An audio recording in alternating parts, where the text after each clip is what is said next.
I am yours, I am yours, I am yours. Send me, Lord. I am yours, I am yours, I am yours. Welcome to the Gospel-Centered Pro-Life Podcast, a podcast designed to equip, encourage, and challenge you in pro-life ministry, and always with a focus on the gospel. Stay tuned.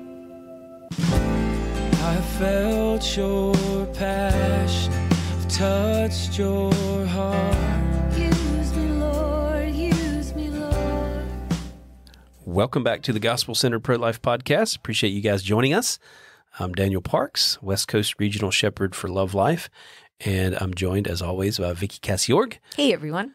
And she is our director, sidewalk training director. That's your role, right? Awesome. So she's involved in training and helping out with equipping people across the nation. Has taken some trips to other cities other than Charlotte and really helped equip and train people who are on the sidewalks. So that's her role. And beyond that, she is a super popular podcast host, co-host, right? I've learned from the best, Daniel. Oh, well, amen. We appreciate you guys listening to this podcast, and we hope that these podcast episodes are a blessing to you. We're going to give our email addresses at the end of this podcast episode and encourage you guys to reach out to us with questions that you might have or suggestions for future episodes, subjects that we might can cover that would be a blessing to you. But we believe that this subject is going to be very helpful and equipping to you guys, and probably is going to touch on some things that we've touched on in other podcast episodes, but we think that's okay. It's good to be reminded of things. And so what are we going to talk about today, Vicki? Well, to most effectively counsel women who are entering an abortion center, it is very useful if you know why most women are coming for an abortion. What's the mindset? What are the top reasons for an abortion? And as I was thinking about that, I thought, well, we have this wonderful group of people that we stay in touch with, have for 10 years on an email group, and of women who have chosen life. So I polled them. Yeah. I told them, would you please give me your top 3 reasons for why you came to have the abortion? None of them were a big surprise on the answers. Many of them gave the same answer. So I tabulated, just counted up, and these are the top 10 of all the responses that I got. So do you want to read those? I did list only 10. I think I stuck to the top 10. Okay. Yeah. So again, none of these are really going to be a surprise, but they might be worded a little different than we would think. Yeah. But here they are. Financial reasons. Yeah. That's at the top. You didn't number these. Did you number these in order of how many came through? I did try to put them in the order of how frequently I saw the response, but I will tell you, most of these were like neck and neck with each other. Okay. So these are almost of equal value in most of the women that reported. Okay. So again, the first is financial reasons. The next is they're alone, domestic violence or a terrible baby's father, they're overwhelmed. They have other children. The next one is they're not ready to be a parent. It's not the right time. And the next one is coercion. The next one is emotionally unstable. And then finally, fear. Right. And I think we have to acknowledge, and I've talked about this before, that oftentimes there's not like just one reason that they're coming to abort. There's a myriad of reasons. There's a bunch of stuff. But there is oftentimes one thing that's like the straw that broke the camel's back. Like this is the thing. Yeah. And that's oftentimes when I'm talking one-on-one with a mom going into the abortion center, what I try to get at. So what makes you think this is something you have to do? What's that thing that you're dealing with that makes it feel like abortion is the best option for you? I want to get to that thing. And oftentimes it is these financial reasons, or it could be domestic violence, or a lot of times you do hear, I probably heard this one maybe more than any others, I'm not ready to be a parent. It's just not the right time. I hear that a lot. Yeah. Not the right time. Yeah. And so we're going to talk in this episode about how to answer those. And of course, there's various answers. We're not going to give the perfect answers. We might give some of the best answers. Yeah, maybe some I don't know. suggestions, what Some we do. What suggestions. I wrote the article, so it's mostly what I say, but it's what Yeah. I've heard others say. Nothing I say is anything new. Yeah. Everything I say has been stolen from someone. Right. Yeah. So, and then I remember it because I've been doing this a long time. Right. So, I think it's important to give kind of the general answer, no matter what the reason that they give.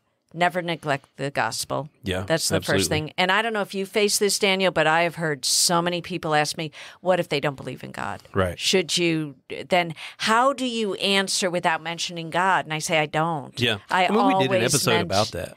We did do an episode about that, so you can look back at that. It's always my first priority and answer Yeah. is I've got to get in the gospel because it is the power to save. So Yeah. we've talked about that.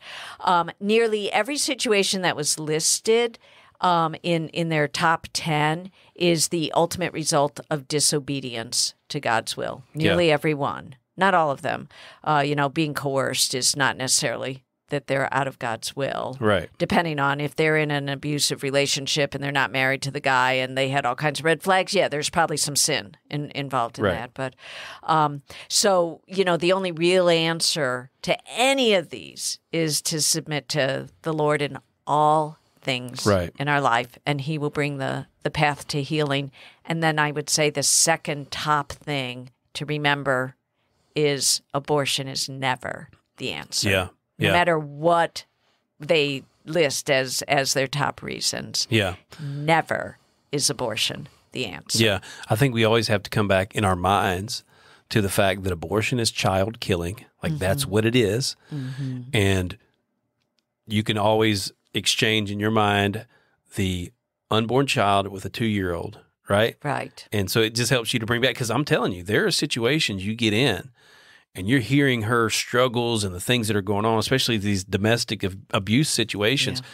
And it's not that you're justifying abortion in your mind, but you're like, gosh, I don't really know how I can tell this woman not to have an abortion in this situation. Yeah. Well, you can tell her not to have an abortion in this situation because abortion is killing her child.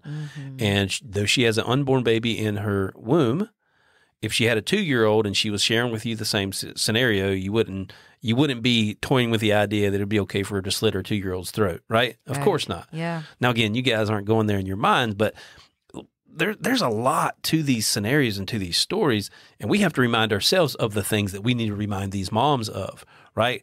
And we're never marginalizing their struggles. We're never saying, well, that doesn't matter. Your baby's going to die if you go ahead with an abortion. We don't say it like that, but we do remind them of the humanity of their child and that situation is not going to be handled by killing your baby. Right. And we do need to remind them that abortion is killing their own baby. Yeah. Right? Yeah. And I think one of the ways that helps us to be able to give that message and be heard is if we are offering tangible help. Yeah. In the specific area that they have voiced, which is why I love, of course, our model and our training where we say the 3 talking points: God, humanity, the baby, and resources. Because those resources, they don't always change their mind. And even if we didn't offer resources, we would, of course, still be justified in speaking out against abortion. But it definitely helps them to be more willing to no hear doubt. what we have to say. So Yeah, I mean, like what's the old adage? People don't care how much you know until they know how much you care. Yeah. And you're giving them information and you're telling them what you know and what they ought to know about their baby. Yeah. But if they can see how much you care with resources and free ultrasound, hey, you can come over here, or you can go right around the corner and get a free ultrasound, or down the road or whatever. And then, we have housing resources. All the resources help them to see that you care. You're not just there giving a message and say, see you later, but you actually have, like you say, tangible help. Yeah. And it opens up that door for them to actually hear what you have to say. Right. So the top one probably was financial. Yeah. Can't pay the rent, can't pay the utilities, can't afford the kids that I already have. How can I bring another person into this story, into this family?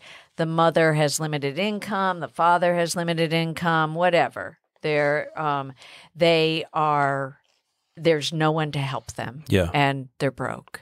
Many of them are on the verge of being evicted. Many of them that we counsel. So what are some things that we can mention? Now, it's good if you know in your city, wherever you all are listening from, whatever city you're in, that you find this out ahead of time, what you are able to offer. But I will tell you some of the things in this area is, first of all, really the only long-term solution is going to be work. Yeah. And so looking at how you can help them in either getting a job or in getting a better job or just developing better work ethics, whatever, so that they can hold on to a job, are things that almost any area would be able to help with that through volunteers. For example, here in Charlotte, we have someone who is a volunteer only, and she is dedicated only to helping the women or the men even find jobs. Yeah. And it wasn't like she doesn't do that as a job. It's not like she had any special training. She just is smart. Yeah. And knew how to use Google and job searches. And she has been really instrumental in helping many of these families start to dig their way out of poverty. Yeah. Because she's so effective. So someone like that. Some places or some volunteers maybe have expertise in resumes. Writing resumes and helping them work on their resume. Even just someone asking, well, what do you want to do? Yeah. What is it you want to do? And helping them to really verbalize what might be the ideal job for them, and then helping them, to figure out the steps that would maybe get them there. And a part of the problem oftentimes is that they don't have daycare. They can't afford daycare. So how can they work? So, some of the things that we've done is we have actually found inexpensive daycare that we can offer to them. But the other thing is to have a list of at-home work. And our list of that is expanding because we have found that is really important. They can be home with the child and still have an income. Yeah. Yeah. And I'll say in this day and age, that pool of work and jobs is growing and growing and growing. Since COVID, and a lot of people have gone to work at home and they're doing things behind their computers and all that stuff. There are stuff. Now, I'll just warn you guys who are listening of this.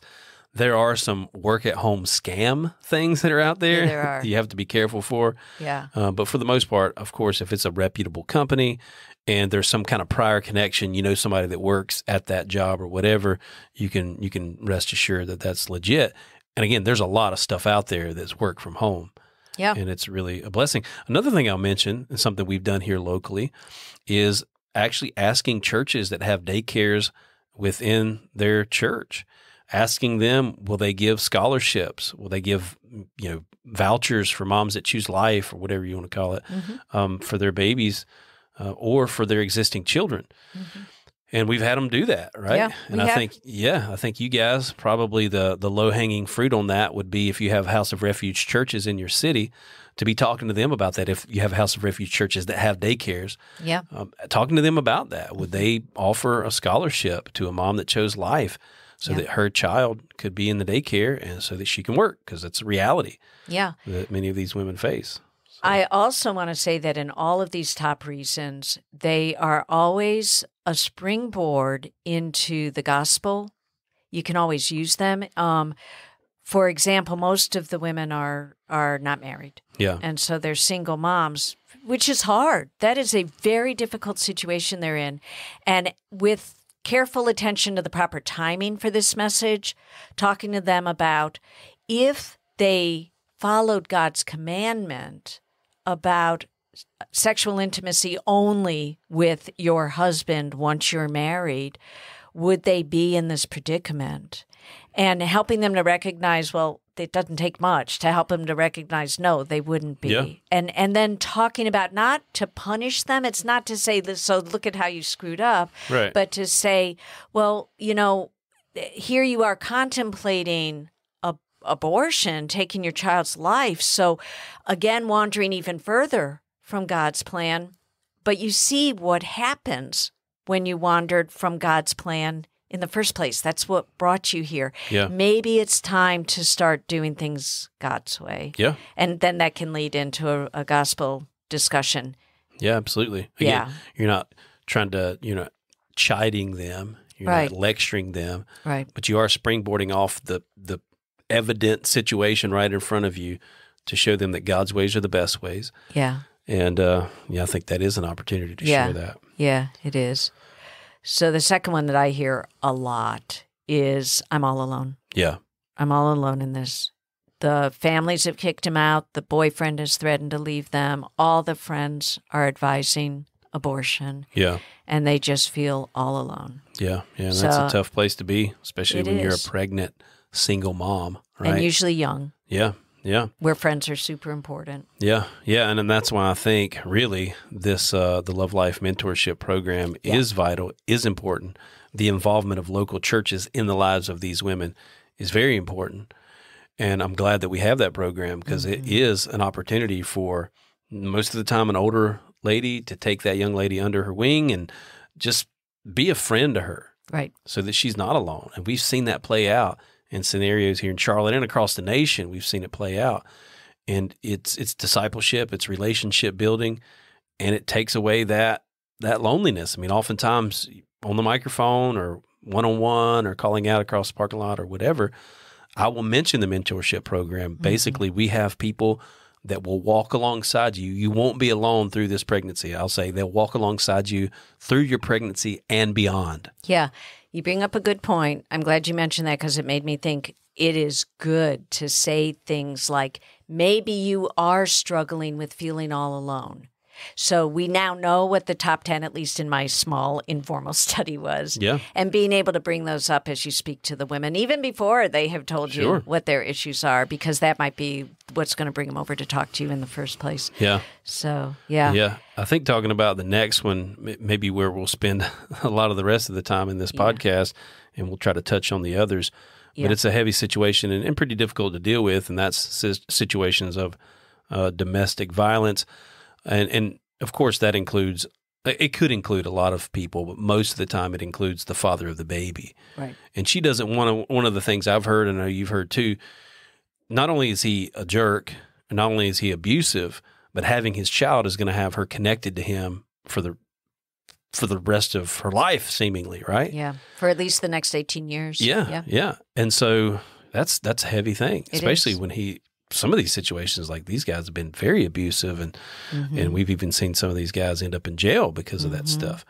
So that's tough. But again, we're talking about killing your child. We're talking about Mm-hmm. what abortion actually is. It's child killing, and it's not a justification for abortion. Mm-hmm. But I do think, as we often talk about, we need to identify with that struggle, right? We need to have compassion and suffer with her, not marginalize it, and realize like the heaviness of that situation, kind of enter into that pain with her, but then walk her through. There's actually, God is a God of healing and restoration.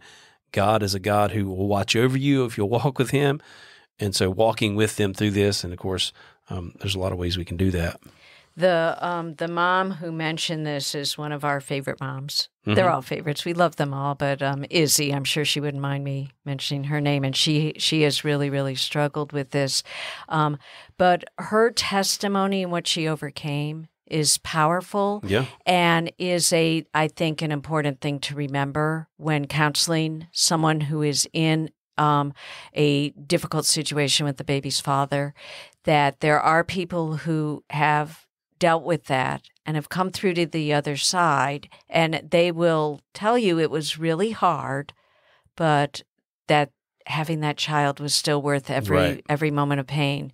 And so finding those testimonies I think are important, and telling them other people have dealt with this, and you will be able to, with the help of God. One thing that I think is very important in this situation is have someone in your city that you can go to that has some knowledge of how to navigate social services Yeah. to help this mom, because many times they need to get out of that situation, and it's hard for a sidewalk counselor necessarily to know how to get them out of that situation. Yeah, absolutely. But and having counseling services available, Yeah. which we do have here in Charlotte. Absolutely. And I think also there are times, and we can't do it necessarily. Maybe we could if we have strong evidence and all of that, but where law enforcement needs to be involved in this thing. I think Yes. we need to not pressure that young lady, but we need to help that young lady to see the need to get law enforcement involved if there is, a serious domestic abuse situation, not just verbal abuse. Not that that's bad, but there's not that that's not bad. Verbal abuse is of course bad, but physical abuse is like, there's a body of evidence to prove this person has done this, and law enforcement does need to be involved. Yeah. Oftentimes, though, it's a lot better if she calls the law rather than us, right? Because she's the one involved in this thing. So I do think there's a time for that. There is, and of course, there's domestic abuse hotlines in pretty much every community. There's certainly national hotlines. Yeah. So being aware of those, having them on your phone, are important. Yeah. So too many other children. Right. That's another We reason hear that a lot. Yeah. It's another reason women come to the abortion center. Yeah. Often with the kids in the back seat, Yeah. which is perfect for you being able to address that issue. Right. Yeah. So. Yeah. I forget the exact percentage, and I should know this, but a large portion of women that come to abortion centers already have previous children. I think it's over half. Wow. And so, and we see it, right? We do see them. We see it all the in time. the car, Yep. right? We see the Yep. other kids, or we see the pretty much brand new baby carrier in the back of the car. We see Yep. that a lot. Yep. I've encountered a lot of men and women at the abortion center. They're coming in as a couple to the abortion center, and she just had a baby, Right. and now she's pregnant again. Yeah. And those babies are close together. So that's, again, of course, no reason to kill a child, but it's a heavy situation, and we need to address it. And I think like you said, you springboard off of the blessing that those other children are, and share with them. Like I can share my story. We had twins. That's really close together. And we had our middle son and daughter. They were pretty close together. My wife just not long ago had our daughter when we found out she was pregnant with our son. It was unplanned, right? And very much planned by the Lord, and they're both blessings from God, but it was a struggle. So I can identify with those struggles. Yeah. But again, never justifying abortion, of course. Right. And I always say, what God values that child in your backseat, loves that child in your backseat. How do you think he feels about the child in your womb? Yeah. And just making sure to make that connection that in God's eyes, they're the same. Right. They are both loved by God, created by God, little human beings.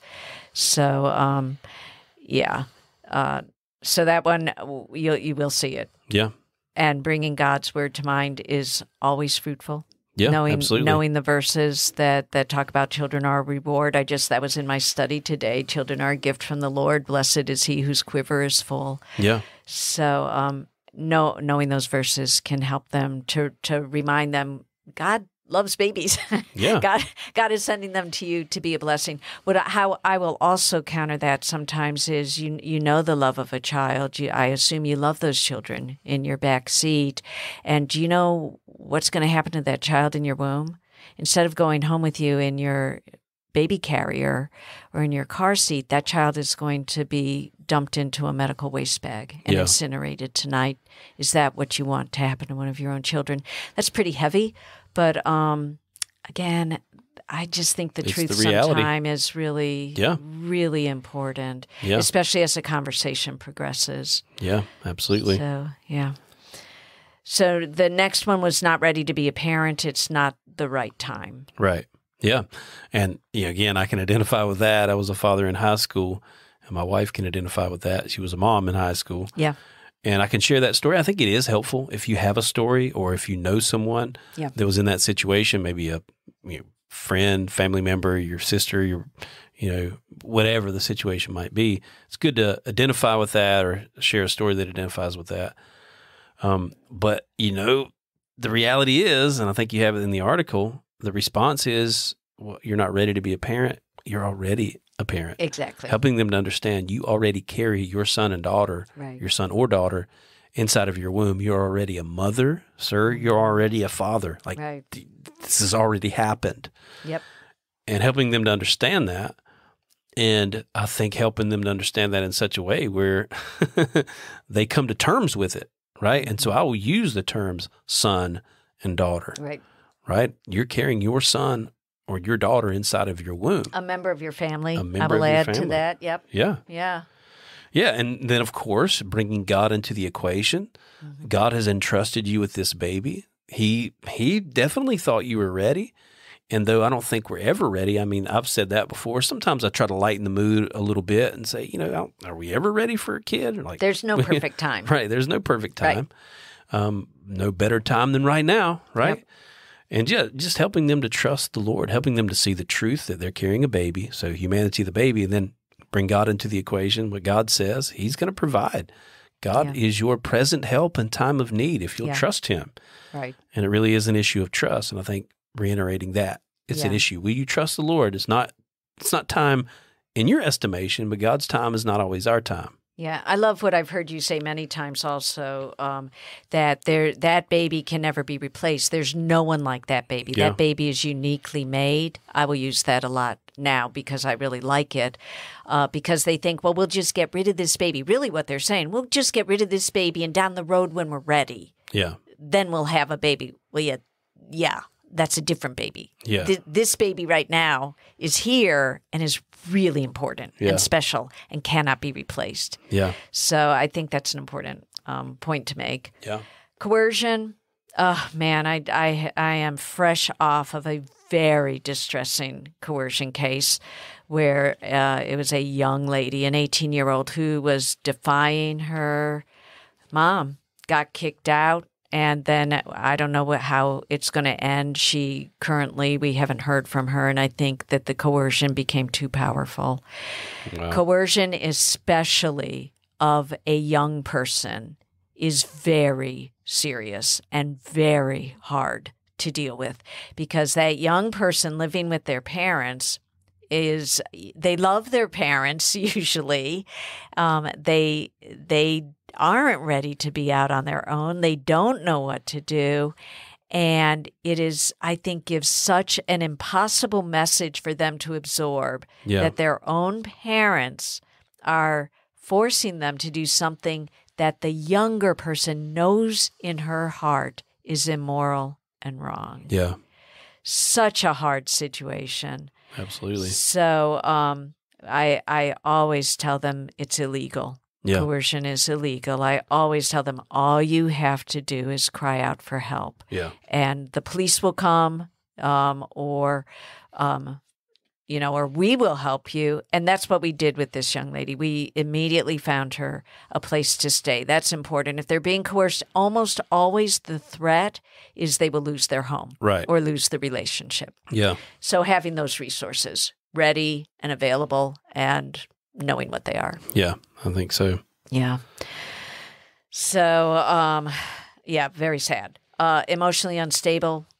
This is no surprise. These women are in poverty. They're single. They often have very few healthy support systems. They've had lousy role models. Almost all of them, when I offer our counseling services, that we have volunteers that will do that for free. Almost all of them say, yes, I really need that. But some of them are beyond just normal struggle to the point where I really can't have a child. I really do have some sort of emotional disorder or something. Yeah. That's a hard one too. Yeah, absolutely. Because I know in my mind, I'm thinking, you probably shouldn't be having children. I get that. Yeah. But murder is still not the answer. Yeah, absolutely. Yeah. And of course, as the relationship progresses, if you're able to continue in that relationship, as far as talking with her and sharing with her resources and all that stuff, mentioning adoption is very appropriate. Yeah. We always talk about not mentioning adoption right away because it can be a conversation stopper. It can stop the conversation in its tracks. For different reasons, we did a podcast episode about that. Good many, probably a year and maybe 2 years ago. Yeah. So definitely check that one out. But it is appropriate to mention adoption when there are these situations where you can perceive it. You know, you've been in those situations where that woman is not mentally stable, bipolar, or whatever label that has been placed on her. There's some mental instability there. Yeah. And I think adoption is definitely an option for that situation. And I do remember one I counseled who said, DSS will just take this one too. Right. That was like the tip-off. Two? Well, okay, so she had already had children removed. And while that is tragic, it's horrible. You feel awful for them, but murder is not the answer. Yeah. I mean, bottom line. Yeah, absolutely. And I think the last one, I know we're probably running short on time. The last one is one that kind of underlies all of them, which is fear. Right. I can't do this. It's too frightening. It's unknown. They're thinking 18 years down the road, all the obstacles in front of them. Yeah. And fear is a horrible emotion to make a life or death decision on. Yeah, absolutely. I mean, of course, the Bible says, this is Paul told Timothy, he said, God's not given us a spirit of fear, but of power, love, and a sound mind. Yeah. And we have talked in the past about when a woman is under a spirit of fear, power, love, and sound-mindedness go out the door. You can talk to these women, and things that are completely unreasonable are things that they're embracing because that sound-mindedness has gone out the door. And so you got to bring sound thinking in. That's how you combat fear, is you do it in faith. Mm-hmm. And the basis for, of course, faith is the Lord. You want to bring the Lord into the equation. If they're believers, and many of these women are, at least say they would believe in God, you want to help them to trust the Lord. You want to help them to cling to the God who says, fear not, time and time and time and time again in the scriptures. Yes. Help them to understand that, because oftentimes fear abides in the realm of the unknown, right? Just like what you said earlier. Mm-hmm. People are under fear because there's these unknowns in the future. Mm-hmm. So helping remove those unknowns by bringing some clarity to the situation, right? Mm-hmm. The unknown of, what is it going to be like to be a mother? You can help bring some clarity to that and share your experience. Again, you were afraid when you had you can share your own fears and show them how the Lord was faithful through those fears to bring you to a good place, right? And He can do that for you because He did it for me. Yeah. Again, you combat fear by faith. Yeah. And I think, and I've said this often, and I'm sure you have too, there are a lot of unknowns in this situation. I'll address that directly and say, you may be here because you're afraid of the unknown and you don't know what's going to happen when you have this baby. But you also don't know what's going to happen if you have the abortion, right? That's an unknown for you. That's true. But what is the thing I think you have to always bring him back, because fear abides in the realm of the unknown. Bring him back to what is known, actually. Mm-hmm. And what is known? Well, if you have an abortion, certainly your child will be dead. Like that's the result of an abortion. That's the desired result. So you don't know what it's going to be like to have a child for 18 years or whatever. But I can tell you, if you go through with an abortion, you're going to have killed your baby. And you don't know what that feels like either. So why are you afraid of having a child, but you're not afraid of killing your own child? That doesn't make sense. Again, that's a really good point and a really good way of stating it. Right, and that's where that sound-mindedness goes out the door. They're not thinking soundly. Why? Because they're under a spirit of fear. Yeah. So helping them to think through and talk through that is helpful, and doesn't mean it's always going to lead to them choosing life, but it certainly is going to plant that seed. Yeah. And God will use it to help them to put their trust in Him. Yeah. There was a great verse as I was concluding the article that I was writing. I think I was reading in 1 Samuel, but 1 Samuel 12:20 says, "Then Samuel said to the people, 'Do not fear,'" which, by the way, occurs 365 times in the Bible. Yeah, I read. one for every day of the week or year. I know, every day of the year. "You have done all this wickedness. Yet do not turn aside from following the Lord, but serve the Lord with all your heart." And I think that's a perfect way to end all this is, yes, probably sin, wickedness brought you to this place, but that's not where you have to remain. Yeah. Don't turn aside from now following the Lord with all your heart. Serve Him with all your heart from this point forward, and do not fear. So that is the antidote to fear. Yeah. You turn to the Lord. Amen. Yeah. Amen. Well, guys, we hope this episode was a blessing to you. Hope it was an encouragement to you. We would love for you to reach out to us. You can reach me, Daniel, at lovelife.org. You can reach her, Vicky, with a Y, at lovelife.org. We'd love to hear some feedback on this episode or maybe suggestions for future episodes that we could do. We also would encourage you guys to leave us a review on whatever podcast service that you use. And also check out our Sidewalks for Life training and equipping website, sidewalks4life.com. And also the podcast website that we have. It's gospelcenteredprolife.com. You can get all of the episodes that we've done on that website.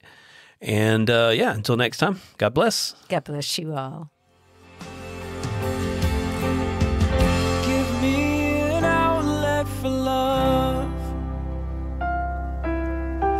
Give me an outlet for gratitude.